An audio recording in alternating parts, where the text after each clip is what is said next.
This episode is sponsored by Transcend, a veteran-owned and operated performance optimization company that I introduced recently as a sponsor on this show. Well, since then, I have actually been using my products and I've had incredible success. There was initial blood work that was extremely detailed, and based on that, they offered supplementation. So I began taking DHEA, BPC 157 for inflammation, based on the fact that I've been a stuntman, a martial artist, and a firefighter my whole life. Lots of aches and pains. Dihexa to help cognition after multiple punches to the head and shift work, and peptides. 4 months later, they did a detailed blood work again, and I was actually able to taper off 2 of the peptides because my body had responded so well to just one of them that it was optimized at that point. So I cannot speak highly enough of the immense range of supplementation that they offer, whether it's male health, female health, peptides to boost your own testosterone, which I would argue is needed by a lot of the fire service, or whether it's exogenous testosterone needed, especially after TBIs or advanced age. Now, as I mentioned before, the other side of this company is an altruistic arm called the Transcend Foundation, which is putting veterans and first responders through some of their protocols free of charge. Now, Transcend are also offering you, the audience, 10% off their protocols. And you can find that on jamesgearing.com under the Products tab. And if you want to hear more about Transcend and their story, listen to episode 808 with the founder, Ernie Colling.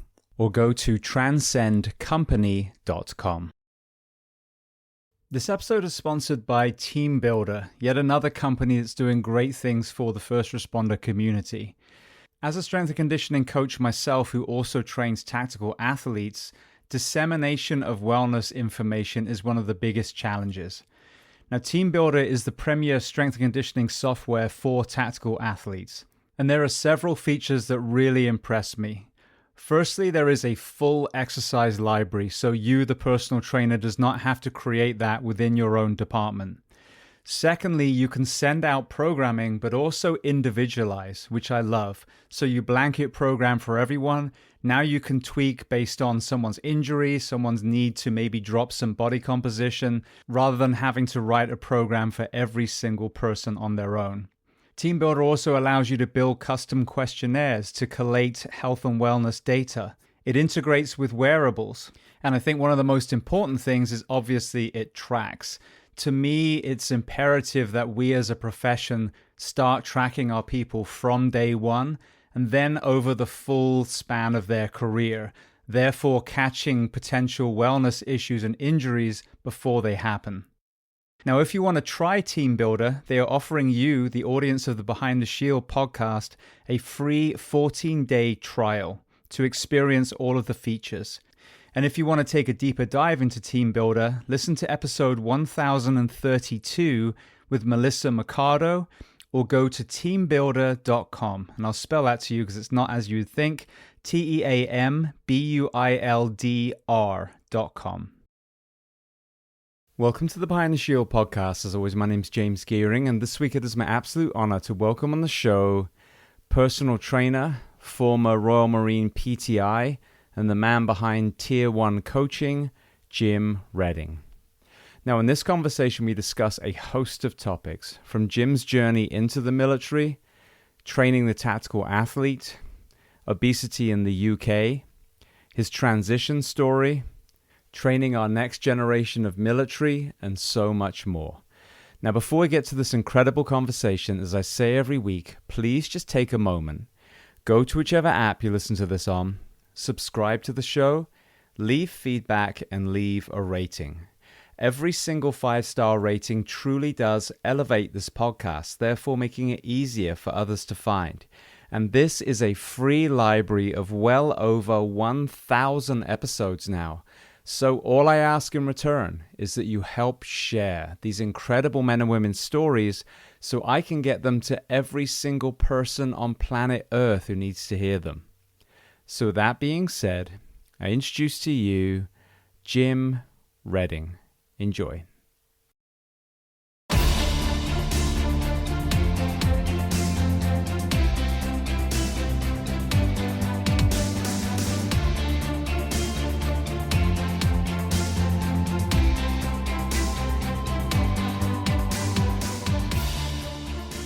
Well, Jim, I want to start by saying thank you so much for taking the time and coming on the Behind the Shield podcast today. No, thank you. Thank you for having me. I'm excited to get into it and get started. And as I said to you, and I'll say to people listening now, I apologize for my voice. I've got the man flu and it's legit. So it's kicking my ass at the moment. Going round, we've had it our end as well, mate. So it's all hitting us away. Yeah, it'd be interesting to see the stats, actually, what it's doing, because this one hit me way harder than any of the COVID variants that I'm aware of. So I wonder what it's doing behind the scenes of some of our, more vulnerable population. Yes, mate. Absolutely. It's we had it pretty bad myself, to be fair. Probably, again, worse than the COVID variation. So it's it wiped me out for a week. Back into it now. Yep. Sounds like the same one then. All right. Well, very first question, where on planet Earth are we finding you today? I'm based in Reading at the moment. Born and bred in Reading. Family are down here. So down in the southeast in the UK. Brilliant. Well, let's start there. So you said you were born and bred in Reading. Tell me a little bit about your family dynamic, what your parents did, how many siblings? Yeah. So born in Reading, Berkshire Hospital, 29th of July, 1991. Father ran his own business, from his sort of mid 20s, if you like, in the construction industry. Mum has always been in the healthcare industry, looking after the elderly, which has been class, and she's just always been a hard working lady themselves. Got three siblings, two older brothers and one older sister. That's me in a nutshell. What was your mum's experience during COVID? Because not only being in healthcare but dealing with again a more vulnerable population, the elderly, that must have been a pretty powerful perspective that she had. I think. It definitely it wiped out a lot of the not a lot, but some of the older generation, and she had to deal with that, which was quite challenging. But she loves the job, she loved helping people, and she just doesn't stop. So she gets. For a weird way, a little bit of a buzz from that, helping people, not a buzz to see them, fall short of things like COVID, but she gets stuck in, which is class. Have you ever had a conversation with her about the relationship between what she does and what you do now? Because this is one of the things I think that was completely disregarded during COVID, certainly here in America, was making people healthier, like more resistant to any virus that comes across. And obviously that includes nutrition and fitness. Yeah, to be fair, we don't really touch on that in all honesty. Of course we speak about what I do and what she does, but I guess we don't go into it in that much detail, if you like. But yeah, I think I get my what should I say? The skills, but the way I am around, like I thrive. I love helping people. I love that side of things. The whole generosity, gratitude things. I definitely get that from my mum. So yeah, that's probably where that side of me comes, if you like. Beautiful. Well, staying with your childhood, what were you playing and doing as far as exercise and sport? Always been competitive. Always a competitive lad. As a young lad, I was into football, like most. Tried rugby, didn't really take to that very well. So it was always footy to me. Love running. Love like anything cross country. To be fair, I enjoyed anything sport related, anything where there was a bit of like competition. It was a bit of me. And then as I sort of grew up and fell in love with the fitness industry and fell into that sort of thing, if you like. When you were younger as an athlete, were you exposed to strength and conditioning then? Because I know when I reflect back to my youth, compared to what these American and school and colleges are having now, there's a very kind of embedded strength and conditioning program. It may not be taught properly, but there's an understanding that the two relate. When I reflect back to my childhood, which is a little before yours, I don't remember the schools really doing strength training or fitness training aside from simply playing sports.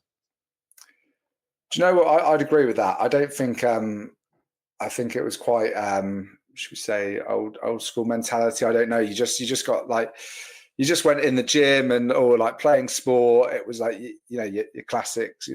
Jog on the spot, star jumps, and then you're straight into it. I thought I was a bit naive to it until I sort of like got to sort of year 10 in school, where you could sort of pick what direction you wanted to take with your GCSEs, etc. That's when I sort of found, like, I think at school it's labeled physical education, and I loved it. To be fair, it was probably the only subject that I really took to at school, bar sort of sport and PE itself. So yeah, it was that time that I sort of was like, this is me, this is the space that I'm going to invest in, and it was the only route I was going to invest in, to be fair, and that's what sort of where I went and did my further external research in the area. And at that point, had you got any family members in the military or anyone else who would kind of be an inspiration later to join the Royal Marines? No, I was the first. Obviously, grandfather, everyone's grandfather. We've got that heritage back in the days. But other than that, I was like the first out of the family, and the last to this point, right now. So, well, walk me through that journey then from GCSEs to how you found yourself in personal training. Yeah, so left school with one GCSE, which was physical education. Got a C in that, and then went off to college. And at college, I studied sports science. So it was like a foundation BTEC sports science course, and then loved it and enjoyed it, did well in it, and went down it was called the BND sports science, which was like a national diploma, if you like. Finished that, and literally from that I went onto a government funded course, which was a level 2 fitness instructor course. You had to apply for it and go through a sort of like joining process, because it was all funded, which I got through, was selected, went and did that course. And as part of that course, you had to do like a bit of work experience in a gym, which I did at a club called Castle Royal Golf and Country Club, which is around sort of Reading Way, Reading Maidenhead. Luckily enough, was picked up straight off that after like my placement into a job there, and walked the gym floor, many years walking the gym floor, writing training programs for sort of all clients. It was quite premium country club, so you had a lot of the elderly, if you like, down to your sort of young lads. So programming for all sorts of ages and levels of fitness. And then I went into a PT course from there, and then it just went that sort of route, and I've never really steered away from it, in all honesty, until I joined the military. But then I found my way back into it. So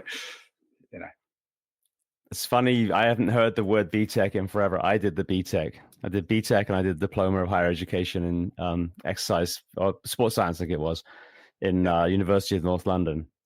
And BTEC, I don't remember really doing much studying as far as the classroom stuff. I just remember we played sports all the time, like every single sport there was. Is it the same one you did? Yeah, probably, mate. Yeah, yeah. That's it. Just you can't beat the practical side of it, eh? Yeah, that was so much fun. Really was. All right. Well, then, so now you go through the PT. So what started to be the evolution as far as your training principles compared to the textbook element of your kind of journey into fitness? I think it was just getting stuck in. Like, honestly, like I think like I remember at college that like I'd always, loved I was quite a vain sort of young lad, 15, 16, always dreamt of having these abs and muscles poking out, and I think I was but I was too young to really get stuck into a gym.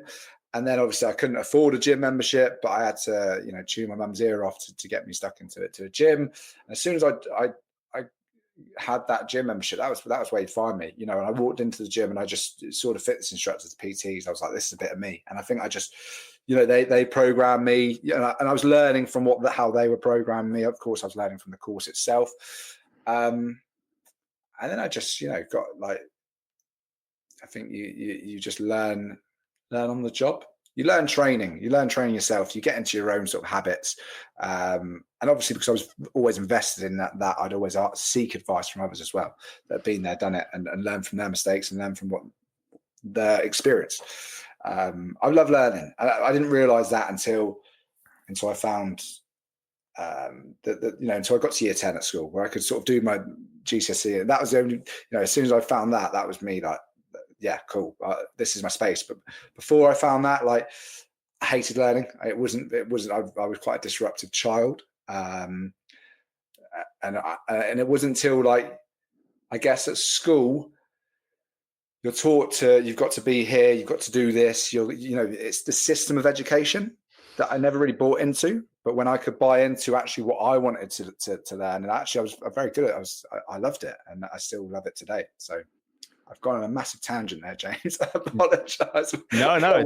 Here, there, and then back down to school.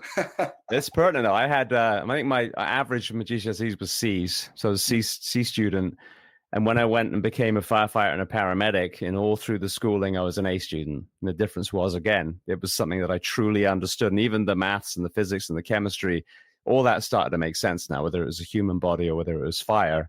So I think this is it. It's, a lot of people really don't get to ever tap into their potential if the only benchmark was a fixed education of their country.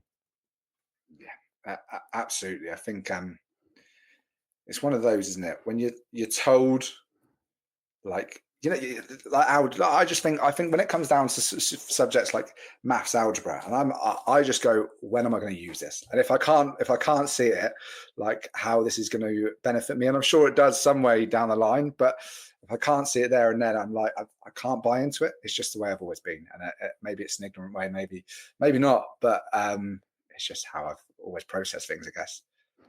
And it got me into a lot of trouble at school, but it's all part of it. It's all part of the making of who we are today, right? Absolutely. Well, what took you on the route to the military then? What took me onto the route? I get right. So from the fitness industry, if you like, from the PT, I actually wanted to be a PE teacher. I wanted to go down the teaching route. And with that, I knew I had to have a degree. So I retook my GCSEs, my maths and English, come to the time to submit the application to go to university. I applied, and I knew I had the UCAS points, but I knew my GCSEs might sort of hinder me here. And of course they did. I come up against that inevitable barrier where I didn't get taken by any universities. Instead of like just going, cheers easy, I picked up the phone and I just called Southampton Solent University where I wanted to go. I wanted to do their course. Asked to speak to the head of sports science.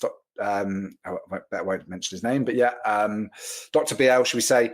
And he was taken back. He was like, "Who's this lad? Like, calling me up. This has never happened before." And it was quite like one of those conversations. We had a really good chat, and he offered me in for an interview. It was like, "I've never done this before, but you're coming in for an interview." And then we had a good interview, and I was taking my math GCSE at the time, which I was predicted to C. He said, "Can you get a B grade?"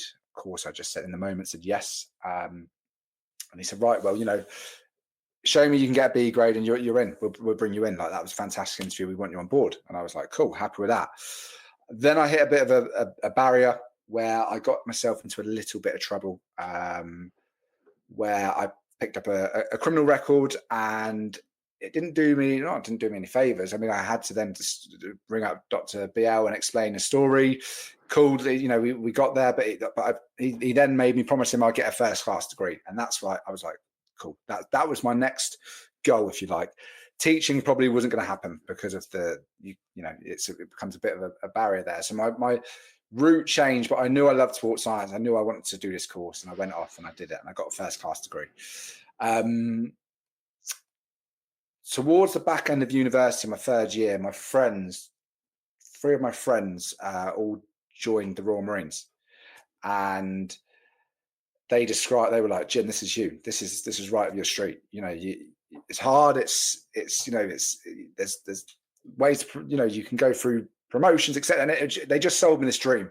And that was it. They were my influence. Like I was like, cool. I like hard. I like anything challenging. I love the camaraderie. I love being around the guys, and that's my that was my route in. It was never really it was never like I'm not one of those lads that goes, since I was a kid I dreamed of joining the military.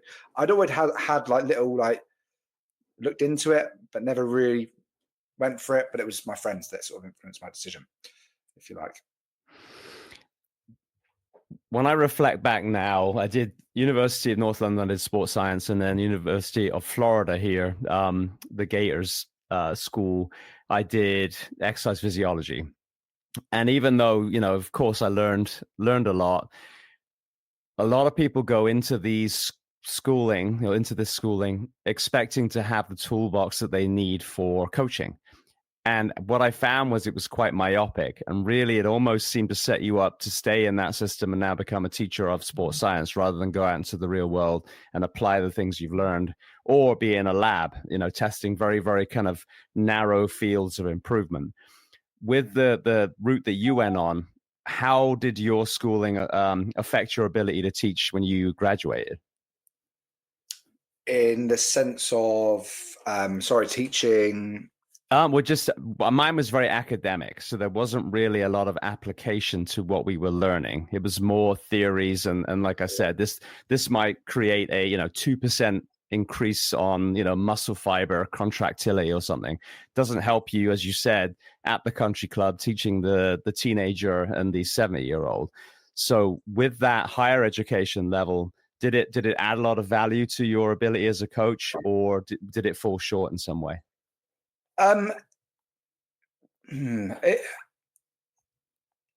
It did. For me, look, I think when you're coaching, unless you're coaching athletes, like real high level elite athletes, I think getting into the really finer detail, like people don't necessarily want to or need to know that.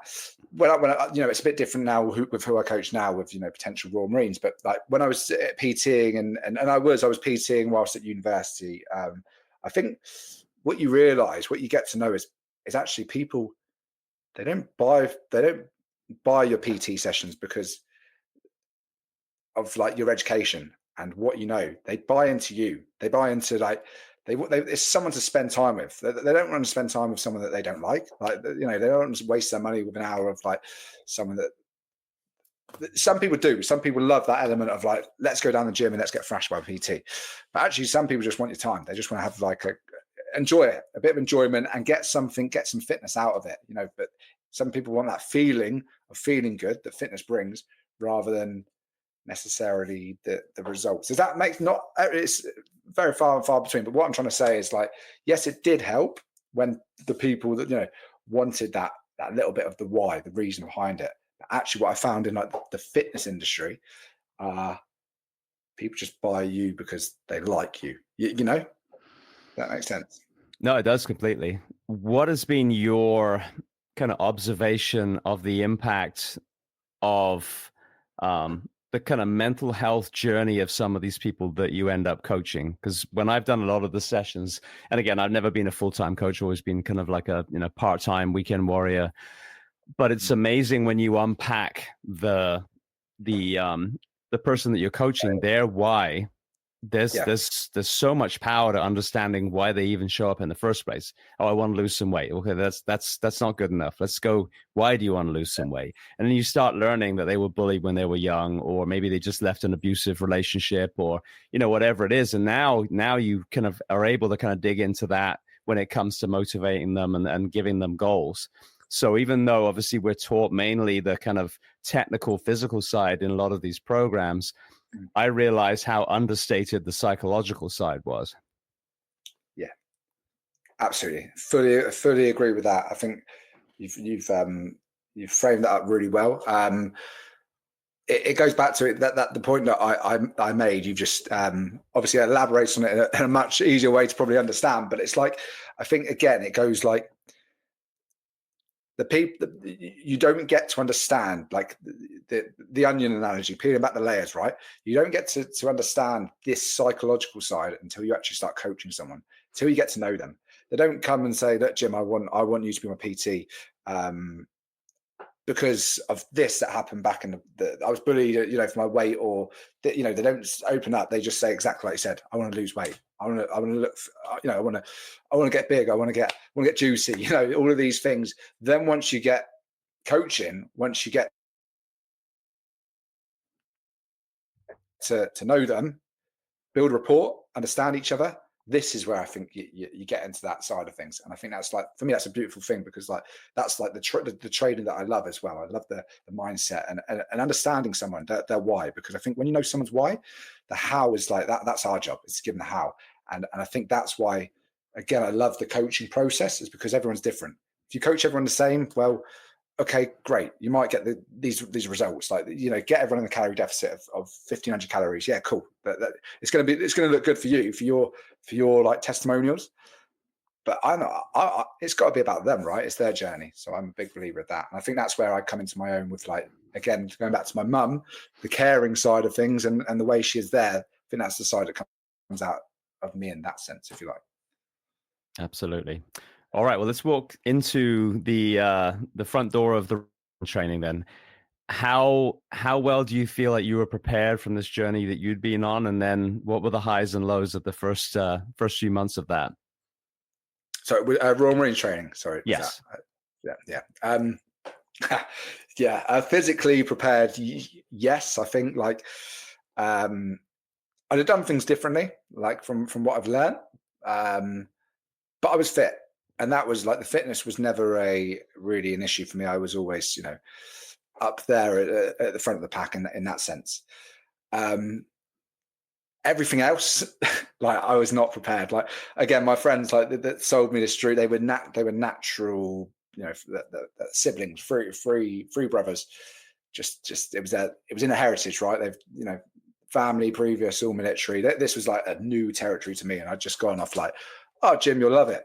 Like, down at the pub after a few drinks. Yeah, get involved, mate. It's a bit of you. And that's like, cool. What do you do? Oh, fitness is like right up your street. Cool. Then it got into the soldiering side, and I was like, wow, this is like a different ball game. And yeah, I was a bit naive going into that side of things. It was a bit of a steep learning curve in there, and I'm not the fastest learners. So I'd say it took me a little bit to digest and get fully locked into no, it's hanging like, I was just a slow learner in that sense, if you like. And it's a very fast-paced course, the Royal Marines. So, yeah. What did you see as far as the common denominator between the ones who passed and the ones who fell out? Mindset, always. You've got to want it. And I think in training, you'll always get the inner chimp in your head. That's, this is cold, this is wet, this is shit. This is sometimes like, you've got nothing else to give. And that's the part of the job of the training team as well. In a sense, it's there to try and break you down. And I think when you get broken down, that's when it's easy to go like, that's my shit. I'm out of here. But if you can just hold on to that and keep that level-headed, that's what sets you apart. I've seen it in the fire service too. That why is huge. If you're in the middle of a collapse maze that we have, and it's hot, and you're, in all this gear, and you're breathing off the tank on your back, and you're wedged into this maze, and you can't move, and you can't, even reach your mask if you need to pull it off. There's that voice that tells you just want to quit. However, a lot of us, we're there for a reason, and I think it's that why that is so important.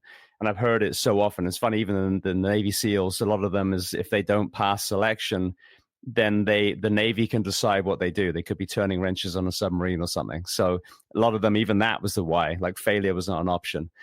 When you reflect back now, not having this burning desire to be in the Royal Marines initially, what was that why that kept you moving forward?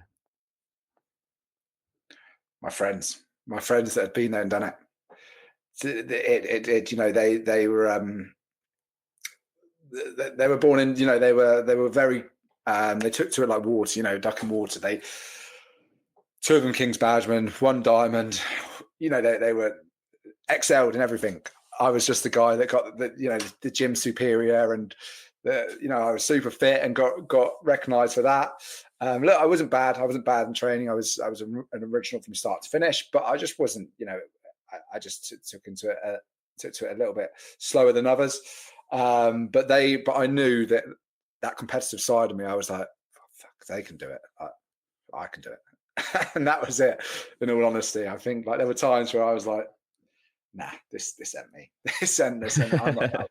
There were times, but I've not got a quitting attitude in me, I guess. And they were just like there as well, and I knew that they've got one up on me if I jack this in. So. Had you spent a lot of time in the water? Oh, loads. Yeah. Always. I was always the one getting thrashed for the just admin was terrible. So I was in, just drying up puddles. So kind of remind me, I know you obviously end up as a PTI or a version of, did you deploy prior to that? And just training exercises. Just training exercise. We never, during the time I was in, I never deployed on any operations. Nothing ever happened in that sense, if you like, for us to really get stuck into anything, which is like, I think like I said, I never joined I'm not one of those that joined the Royal Marines because I wanted to, go and deploy and go to war. It was more of it was like a challenge, an experience, an adventure that I sort of wanted from it. But then I think once you do the training, and that sort of gets instilled into you, you want to go and do it. It's what you're trained to do. And I'm probably being quite, very, I wasn't a bad recruit by any sense. It was just, I just like to, label on that a little bit, because I think you've got to stay humble in everything you do, right? And I think that's what it's about, right? Isn't it? But I think that's one thing. I think if leaving the Royal Marines, I would have loved to have done is go on, do it, get an op or two under my belt. But then again, I'm a big believer of be careful what you wish for, because some guys don't come home, and that is the reality of it. Yeah.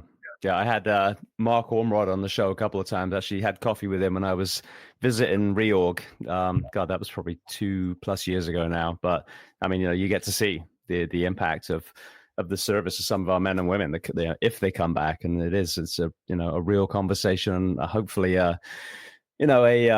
something that people can be made to consider when they're sending our men and women to the next conflict. Is all these coffins that we've seen, all these men and women that come back missing limbs, or obviously the mental injuries that we see and so often. So yeah, that careful what you wish for is true, because we've seen what happens with 20 years of war in the US and the UK.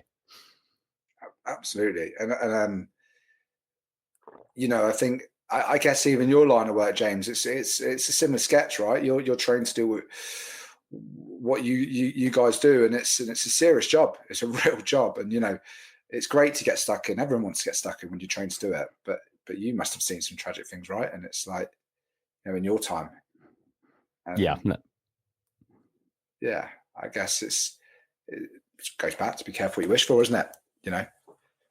Absolutely. Well, what you're doing now, what I've done on the physical side, and also with this podcast, is obviously trying to help the men and women that are in uniform be the best version of themselves, so they have the highest chance of coming home and completing their mission.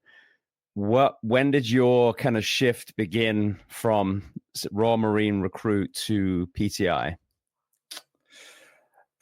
So I think the reality was I was always going to fall down into that line of work. I think it was written in the stars, if you like. I remember in a recruit at week 5 of training, families day, your parents come down and they get to see you do your phys and in the gymnasium, and they get a bit of a tour around the place. And they went to Parker Hall, which is the rehab centre for the recruits in the Royal Marines, and obviously permanent staff, but it's more geared towards the recruits.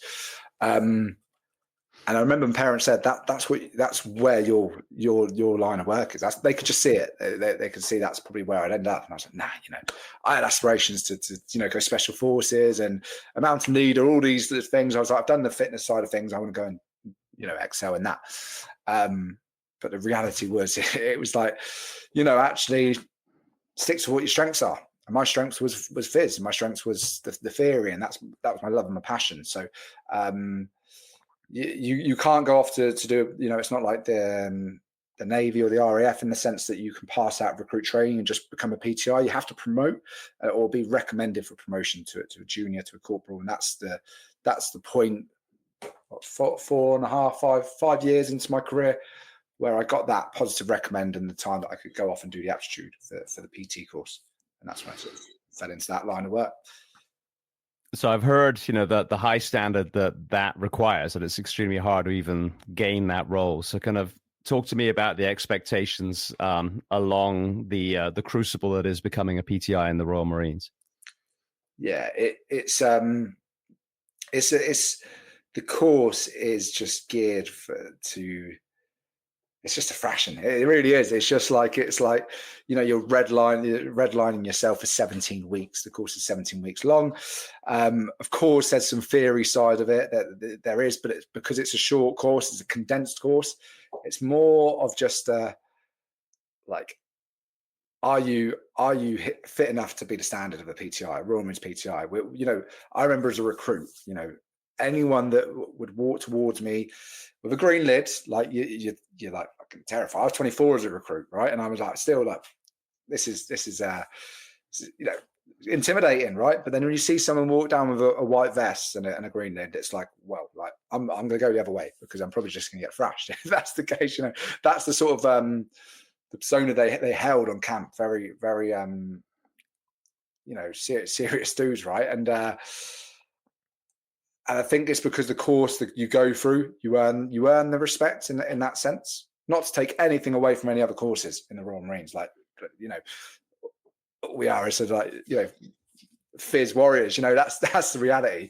Of course, like some great soldiers in the branch, and some it's a very we've got experience from everywhere. But I think you just held on a quite a high pedestal because of the challenging nature of the course. In that sense. So we talked about this a few weeks ago when we chatted. You now have this kind of journey when it comes to personal training on the civilian side. Now you enter the military. There's a lot of thrashing. At what point did you start to question in a positive way the training ethos and start thinking about maybe a metamorphosis of training Royal Marines? Yeah, it's interesting. I think skinning this with recruits is like, I think you have to not read the troop, because you're always going to get people that love it, people that hate it, people that are really like, high level phys, and people that aren't, that are just like, they're great soldiers, but they're not the best at the phys side of things. And I think it has to be hard, right? I think to really periodize their training and to get too academic in that sense, you can't really do in Royal Marines. You can to a certain element, but these guys are eating not the best nutrition. They're in ration packs in the field. They're late nights. Their sleep's not great. They're yomping heavy kit. I think you've got a syllabus essentially. You've got to get them from point A to point B, and that's it. And how you get them there is like, you have to read the troop, obviously, but you have to hit the troop have to hit certain criteria, otherwise you get patrick. And that's it. So I'd say you can't really get too torn up on the whole linear periodization, etc., because I just don't think it necessarily works for training. Unfortunately, I'd love to get into it, but you're just limited on time. So that selection is going to stay as it is. So what made you start thinking about helping people prepare for entry into the Royal Marines and using a different training modality? So I went from a PTI role, and then I went into the rehab role, which is where, like I said, which funnily enough, parents got it bang on. You have to go off and study again for that course as an exercise rehab instructor. It's a 6-month course, pretty intense. And that's when I worked past that course and worked down in the rehab center in the Royal Marines. That's when I noticed, like, that's when you see like the amount of injuries coming in to Royal Marines training, and nearly half of the Hunt Company, so like the rehab troop, the guys in it are within the first 8 weeks of mainstream training, right? So that's near 50% of the Hunter Company. There's sometimes we've had it up to sort of 200 people in Hunter Company at one point. It's not that now; it's definitely reduced. But when you look at those stats and you're thinking, then you look at the injuries, the main injuries we see: shin splints, stress fractures, patellar tendinopathy, Achilles tendinopathy, all these preventable injuries, overuse injuries that can be reduced if the preparation leading up to Royal Marines is better, and then more condition coming into it. You can have a massive impact on those stats. And that for me was like, when I was down there and I was seeing that, I was like, wow. And as a PTI, you haven't got the time to really do that. You have to push these guys hard. It's that preparation coming in. The bigger the foundation, the bigger the tower. Get this foundation, get this solid base, and then they're more likely to go off and be able to withstand Royal Marines training in the way that it's just got to be. But I think it starts with the prep that you do beforehand. So as you start looking into it, what were you seeing as far as the detrimental philosophies on training to prepare for Royal Marines selection, and what were the different training modalities that you started thinking about? It's just everything's so like geared towards selection, which is like, do your press ups, do your sit ups, do your pull ups, do your bleep test, because this is going to get you to the start line. And that's just how the majority of these potential Royal Marines are training, because they just think about the start line. And that's right to do, because you've got to get to the start line before you can even think about that green lid and 36 weeks later down the line. But people just getting tunnel vision into this way of training. And I think when you look at that, they're not building the robustness, they're not building the resilience. And every athlete, every potential Royal Marine is going to be different. A one size fits all program just doesn't cut it in my eyes. These are guys that are serious, that do, they're, to me, like, where do you see an elite athlete forming, in the top 5%, just following a program that someone's put together 20 years ago, and they're just dishing out the same thing? They don't do that. They've got S&C coaches. They've got sports scientists. They've got, and we can't go on that sports scientist, but we've got a mental performance coach and PTIs and, nutritionists on my team, because these guys, they're the top 5%. They're not elite athletes, but they're elite soldiers. And to me, they need to be treated with more individualized programming. And I think that's, for me, the passion and everything I have behind it, and the reason I want to deliver a better product for these guys. So talk to me about your transition then. What made you decide to transition out the Royal Marines, and then how did that interact with what you're doing now? Children, kids, that was my why for coming out. I think, you get one life, right? And you've got to make the most of it. And I think, like, in the Royal Marines, I ticked off everything I wanted to do. Like, I do believe, like, I loved it. I loved my time as a PTI. I could see myself, promoting through the branch and really wanting to have an impact in that area, because it's such a passion of mine and an area I'm so passionate and love. But I ticked off my boxes. I wanted, in the end, I wanted to become a PTI. Then I wanted to become an ERI, and then and that was it. There was a few things that I wanted to do. I would love to have, gone on the tour and operated it, but these are things that are out of my control. And I think when you realize that, and you think about, your family and your kids, and wanting to, I want to be at home with them and see my kids grow up. I think that was a time that I was like, yeah, I've done it. I've completed it. I'm coming out. And at the time that I decided I wanted to come out, I hadn't set up I hadn't set up tier 1 coaching. It wasn't a thing. But I knew I was going to leave. And at that point, I think, like, I'm very motivated, and I'm very, if I want something, I'll I'll make it happen. And I don't mean to say that in an arrogant way. It's just the way I've always been. If I want it, I'll get it. And I think, and that's fortunately Tier 1 coaching's taken off, and we're having great success with it, and delivering great results. And that's class. So I'm still like, although I'm out of Royal Marines now, I'm still part of it, you know, in a way, in a sense. So it's cool. It's been hard, but going from military life to civilian life, it's definitely had its challenges, especially when you go self-employed and you've got to make your own routine, and it's not all been plain sailing in that sense. What have been the challenges? Because right from the get-go, you talk about, you know, going in and this, you know, being an experience and adventure, and then, you know, you find yourself in the coaching space again. So it doesn't sound like there would be as many jarring elements as maybe some of these men and women that we've had that, you know, that was all they dreamed about. They went straight in from school, and they were in for, you know, 10, 15, 20 years. And then they come out and that's all they've known. And that was their burning desire. That was their identity. And, you know, it's extremely jarring. But what did you find jarring through your perspective of the transition out? Yeah.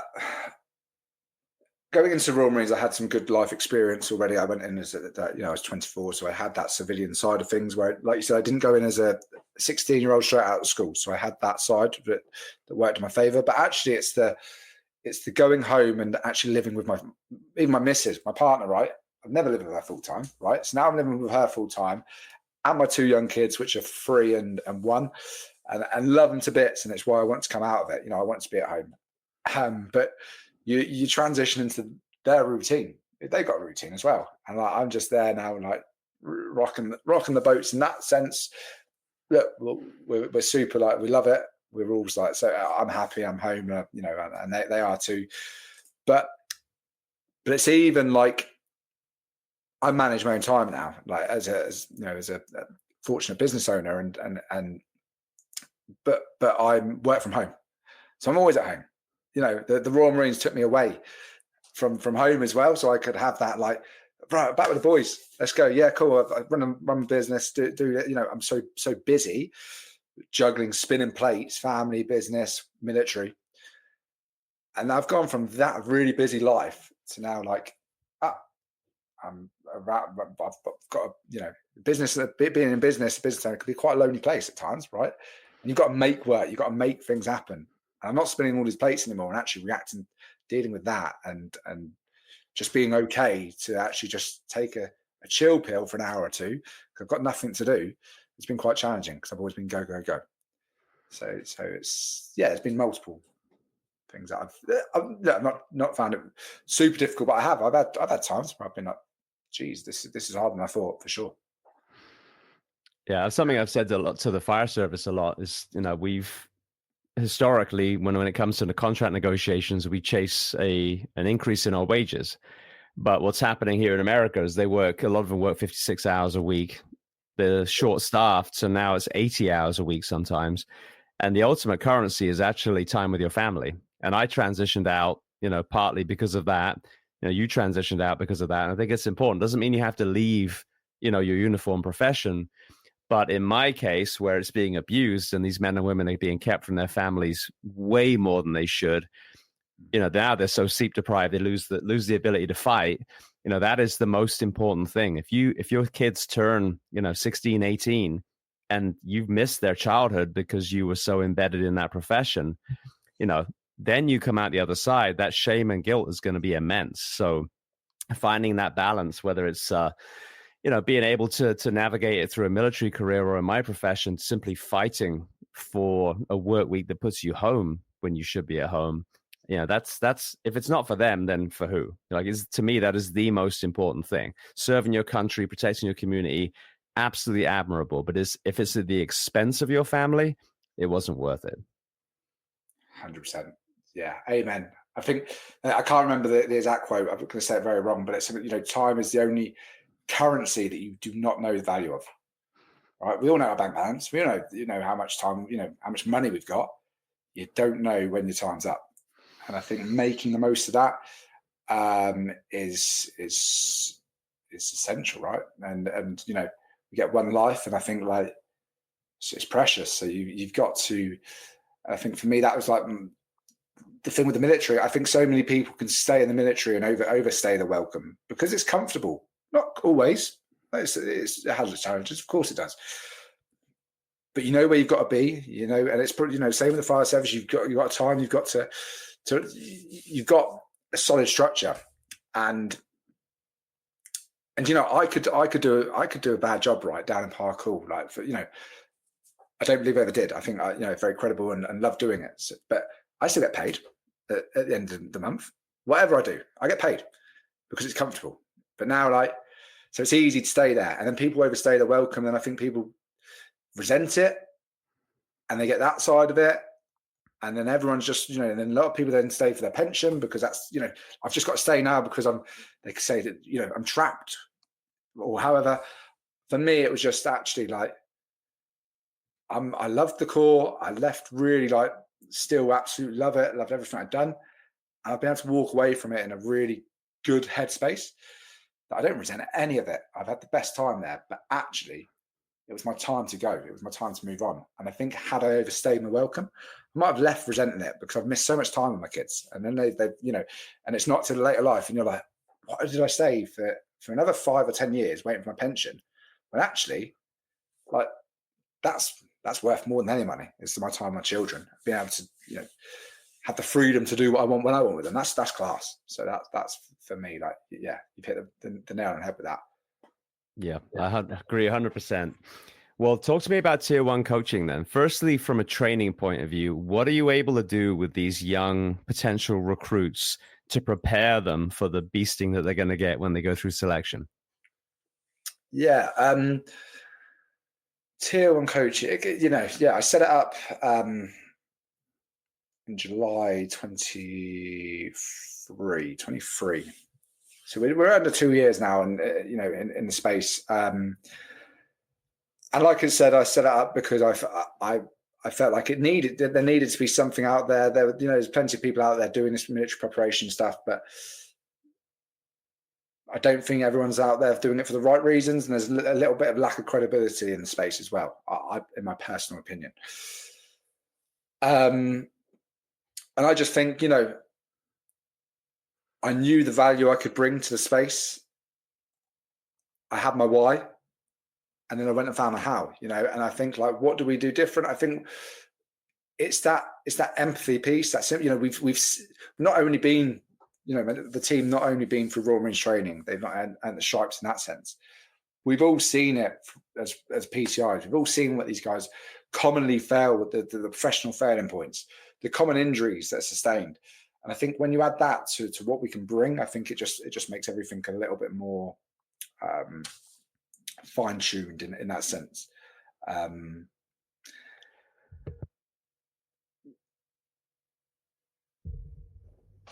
Yes, and I think it's like I said, the bigger the foundation, the bigger the tower. Let's work on foundations, and then let's get a little bit more specific towards the selection piece as we get closer to it. But everyone's different, right? Everyone's it's looking at the individual and where their weaknesses are, which I think we can really get into the nitty gritty part at tier 1 coaching. So what were some of the contributing factors that you were seeing with the wrong programming that was creating this overuse injury problem? So I think where I believe military preparation coaches, some are going wrong, is they think because as a Royal Marine Commando, as a Royal Marine recruit, you're going to get thrashed, right? That's part of it. That's it. We keep using this terminology thrash, but it's terminology that these potential Royal Marines will hear a lot at Livingston. Now, because that's what you do during recruit training, that's part of it. People think you've just, and this isn't just, these are just potential Royal Marines as well. These lads, just young lads, hear this, this is what they're going to do. So let's thrash ourselves. Let's train twice a day or 3 times a day and just absolutely send it before we get down to Royal Marines training, because that's what they'll do at Royal Marines training or think they'll do. So everyone just starts thrashing themselves before they get there. Funny old thing, they rock up, they're burnt out, at higher risk of injury.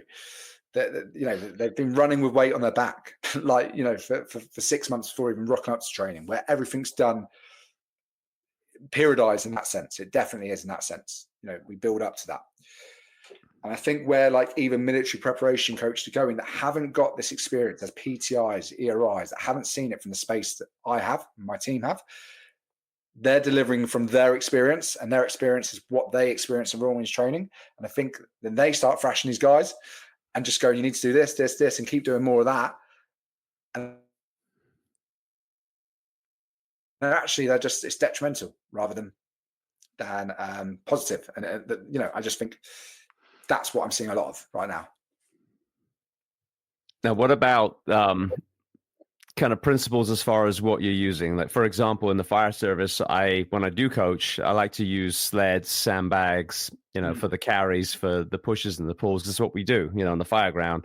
And so there's some real value to those kind of implements over and above if people are triathletes or CrossFitters or, whatever it is.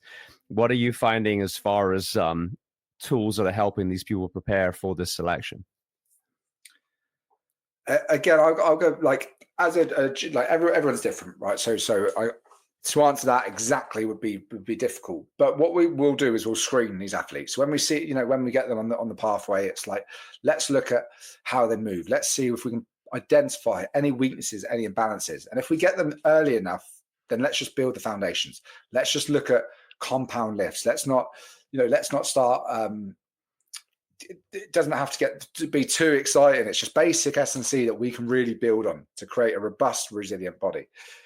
Then obviously we've got, as we get closer towards the pre-joining fitness assessment, the CPC, where they'll start to, they'll need press ups, they'll need sit-ups, they'll need to pass this bleep test, all the elements there. Then that's when the specificity really, really comes into that part.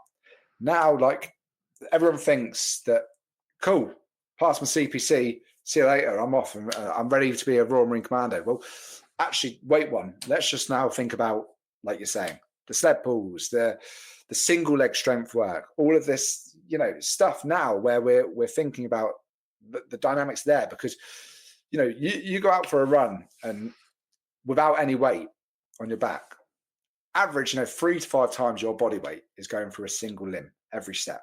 That's the general principle that they say. Now add weight on your back, that times out over so many steps, your big 10K yomp, your speed march. Wow, that's some serious load going through your single limbs there. So, that's where I think getting super tuned into that side of things, that has to come. But you need to build the foundation. You need to get through your CPC, and then now let's look at that element. And I'm not like, I always say to our guys, look, if you want to pass your CPC and just go off to Royal Marine training next week, that's on you. I can't, like, that's not like, that's totally up to you. And I respect that. But I'm not here to hold you back, but I'm just, if I can reduce like a little, spend a few more weeks doing X, Y, Z to save you a trip to Hunt's Company, that I can't promise, but I'll do everything I can within my power, and so will the team. And we can keep you on the right track and the right trajectory, the right way. Well, that's what it's all about, isn't it? So, it's a very difficult one to say, but I think everyone's different, but it's making sure you're hitting all principles. Have you had any indication from within the success of the preparation program on the recruits and the reduction of people visiting Hunt's Company? I think Hunt's Company right now is lowest it's been in a long time, which is great, and that's credit to the guys down at Limpston. I've literally just come out of that job, and they've got a super credible team down there who are there, delivering the right things for the right reasons. They're all, super invested in that space. So I think that comes down to it. I think that the pass out rate has gone up. I can't remember exactly what it is, but it's been the highest in years. That could be multiple reasons. I would never label it down as the work we're doing, but do I think we've influenced that? 100%. Of course I do. Brilliant. Well, I want to just kind of pull back a little bit on the lens. I get to go home usually once a year. It's back to the UK, and I'm usually kind of, visiting other places too. And sadly, every time I go home, the obesity epidemic that I see in America is becoming more and more and more prevalent in the UK, which breaks my heart. What are you seeing as far as the the number of young men and women that are even eligible to test for this profession now, based on the kind of dwindling health that I'm seeing in the UK. Yeah, it's tragic, really. I don't know why it is, because I do believe like the fitness industry, the health and fitness industry is like, it's definitely like, since COVID has hit a peak, everyone talks about it. You know, the amount of people that I see drinking 0% beer and things like that has shot up as well, which is great. I think it's awesome, and you know, I'm one that I love to have a beer, but I do love 0% as well. It's like, you know, it's great to have that aspect. So I do think the health has got better in some aspects, but it's far and far between. There's no like in between. It seems like people are super, like, they're into their fitness and they're invested in the space, or they just completely rap on it. I don't know, you know, I haven't got the answer. Of course, we don't have the answers for that, but it's definitely, like I said, it's definitely something that needs to be taken a little bit more serious, because, you know, your health's everything. What are you hearing as far as a national conversation? Because the thing that blows me away, I hold the NHS as the best healthcare system on the planet, but when it was done properly, which is a long time ago now, sadly, and I'm not talking about the people in the system, they're blooming, you know, angels for being able to operate within that broken system. What blows me away is the reason why it's so torn apart from, you know, the politics behind privatization and stuff, is the fact that it relies on a healthy nation. And if you have a tax-based healthcare system, in theory, that should drive the healthiest nation on the planet, because you don't want to use that tax money. You know, you want to use it as little as possible. So, you know, childbirths and the elderly and car accidents and things where you absolutely have to intervene. But you would think with a tax-based healthcare system, there would be a constant national push to make British people as healthy as possible. It just, you know, it's simple economics. But I see the opposite, and it just, I don't understand why there isn't a national voice, you know, really, especially after COVID, saying nationally, we need to get our kids, you know, eating better and moving more, and the same with our adults too. So what are you seeing as far as a disconnect between the actual health of the British people and the message that's coming out of whatever national voices? Yeah. I just don't think actually I don't know. I just don't think people really care about it that much. I honestly don't. I think like it's too easy. You know, the government, you know, the benefits, everything. You know, I think it's too easy for people these days to use and abuse the system. It's not really taken serious enough, and I think like because of that, no one cares. Like, do you know what I'm saying? Like, it's quite a sad thing, really. But like, I don't think there's much push on. I think if you want to eat healthy and, you know, follow this health route, I think it comes down to you, your want and desire. I don't think anyone's out there really. Of course, there's things out there. Of course, there is, and it is easy accessible. But I do believe it just comes down to the individual and how, if they want to get digested in it, and the support out there isn't really like all that. I think to steer these people down that route. Yeah, I'd say, you know, so social media has such an influence on this. But again, it's like for the right reasons, but then again, some people like for the wrong reasons, and then some people go down a real like hole with it, because then they feel guilty, they feel the shame, they feel, you know, oh, why can't I do that, and why can't I look like that, and then they go and abuse the system, and then start getting all sorts of, you know, there's all sorts of things going now, isn't it? Like there's pills, there's all sorts that people can just take to lose weight and avoid this. And I think like, yeah, it's one of those. It's too easy to abuse, I think. Yeah, it's so sad, because I talk about this even with kindness and compassion and community. When I grew up in, you know, my childhood was basically the 80s and 90s. You know, we had Blue Peter, which was, I don't know if it's still going now, but it was, you know, it was constantly talking about things that were going on in the world. They were constantly getting national fundraisers going on. We had John Craven's News Round that was like a kid's version of news. And it was all, this is what's going on. Not opinions, not bias, just and it would pull everyone together, and we'd raise money, for Ethiopia, for, whatever the thing was. And there was a real sense of, pulling together as a country and doing good things for other people. And I remember, people like the overweight person, air quotes, that I remember in school was nothing compared to today. And that was, the most overweight in the whole school. And so it's environment. And it's so sad because I think there's no greater red flag than COVID to turn this thing around. And yet I'm not in the UK, so I don't get to really see it, up close and personal. But here in America, it was completely swept under the carpet. No one wanted to hear about the health of the individual, pre-existing conditions, obesity crisis, none of that. It was the virus and the virus only, and you have to wear masks and get vaccines, and that's it. And, and now on the other side of this, we realize, yes, it was a real virus, but it was dependent on the health of the individual. And the fact that we discarded such an important lesson from Mother Nature, which is you have a sick population, you've got to turn that around. And it's not changing in America, and it's not changing in the UK. I mean, the average person needs to get angry about this and start asking why. Because I know in America, I know exactly why. Because there is a billion, if not trillion industry that is pharmacy here, the pharmaceutical companies. Their customer is a sick person. They don't want you healthy, and they don't want you dead. But we don't have that same system in England, in the UK. So that's why I'm questioning, why is this same crisis being allowed to happen when it's destroying arguably the best healthcare system on the planet? Yeah. I'll be honest, I think it's quite corrupt. I think the whole COVID thing was corrupt. I don't believe it was just plunge out of thin air. I think it was in labs, right? It's been spoken about many times, and I just don't trust the system. Unfortunately, I don't trust it. And it's why I never really keep up with the news, essentially, is because for me, it's propaganda. It's all conspiracy. I don't know. That's just my mindset and what I believe. So I try to stay away from it, because it does make me I think you can get to it.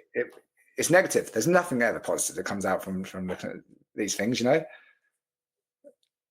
but there used to be. That's the thing. The TV used to be so positive in the UK. So I don't understand what happened, like how it turned. And I saw it in COVID too, and all the incredible frontline personnel and first responders that were heroes in one breath and then murderers the next because they didn't take a vaccine. I don't remember the BBC having opinions.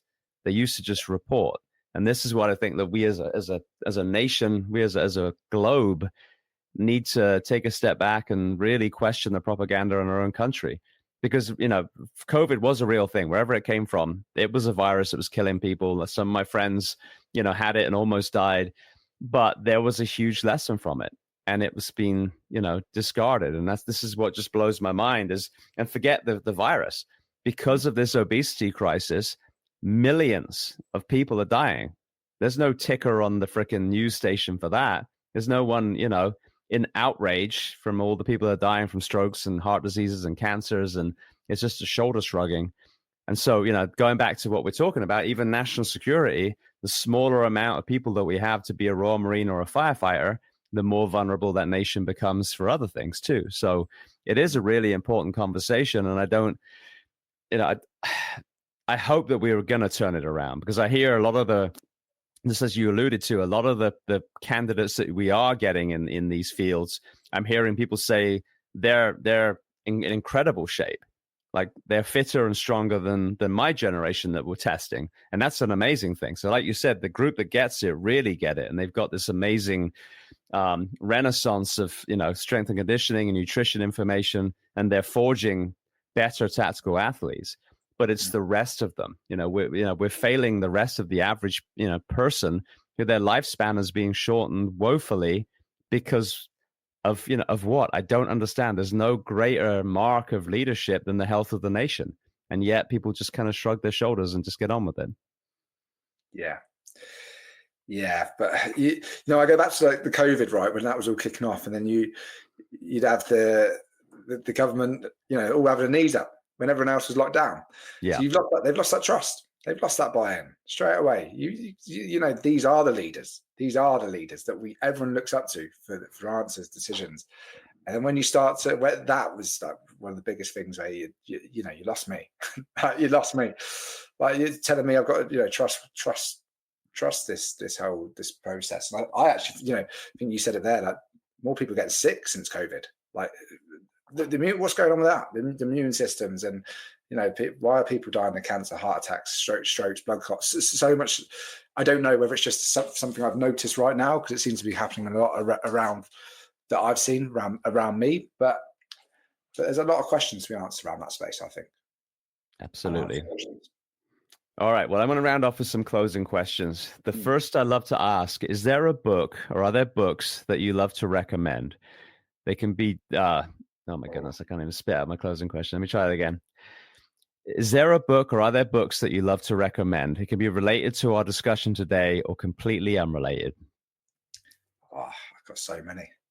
Right. The Slight Edge is a must read. The Slight Edge. It talks about like 1% marginal gains, and the things that are easy to do but easy not to do.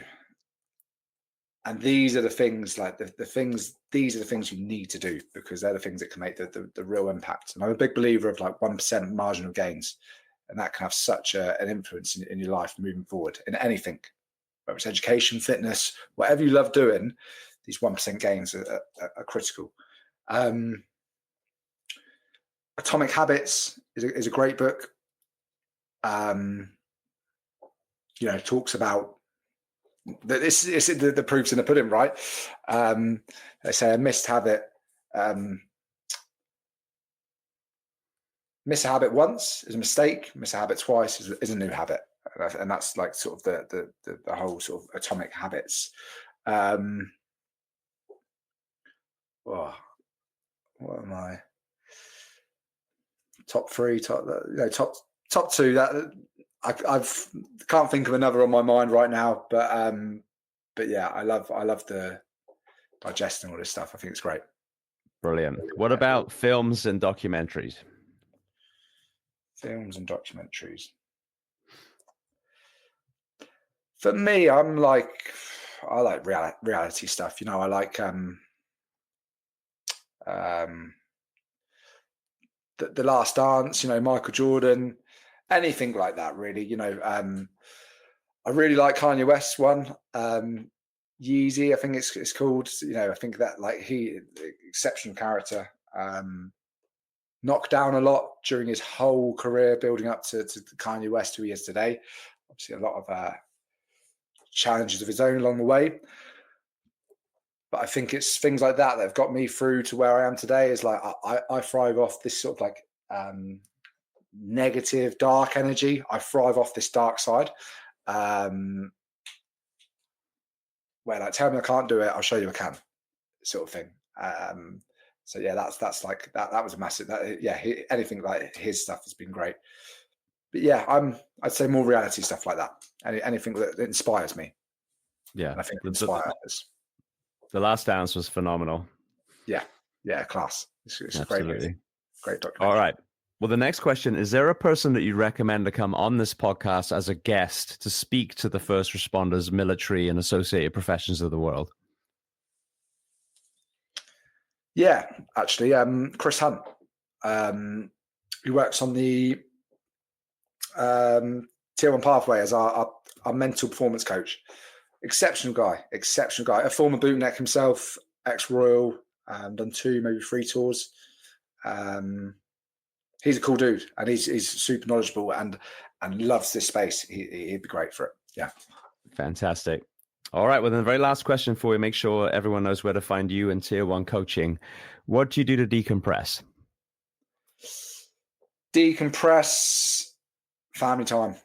Just time with my kids. Family's everything to me. So yeah, I'd say that's number one.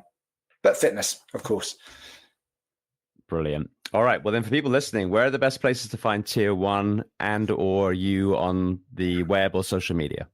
Yeah, social media, Instagram, gym_Tier 1.